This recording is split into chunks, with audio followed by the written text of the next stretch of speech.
కేవలం వాక్యాన్ని ప్రేమించండి, ఉన్నది ఉన్నట్టుగా నమ్మండి. ఈ గడియ వర్తమానికుడు చెప్పిన వాక్యముతోనే నిలబడండి, బైబుల్తో నిలబడండి, 1200 వర్తమానములతో నిలబడండి. యవనస్తులారా, సమయము ముందుకి కొనసాగుతుండగా నేను కూడా తెల్లని వెంట్రుకలు కలిగి ఒక వృద్ధుడిగా మారిపోవచ్చు, నేను కూడా ఈ కాలాన్ని విడిచిపెట్టి వెళ్ళిపోవచ్చు. కానీ వాక్యము మార్పు చెందదు, వర్తమానము మార్పు చెందదు. దాన్ని పట్టుకొని ముందుకు కొనసాగండి. ప్రవక్త అదే కోరుకున్నాడు. ఈ రాత్రి మనం కూడా అదే కోరుకుందాం. హల్లెలూయా. ఏది చెప్పాడో ప్రవక్త ద్వారా దేవుడు, దానితో మనం నిలబడదామా?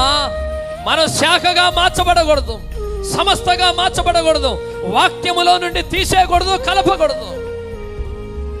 ఉన్నది ఉన్నట్టుగా స్వీకరిద్దాం. హల్లెలూయా.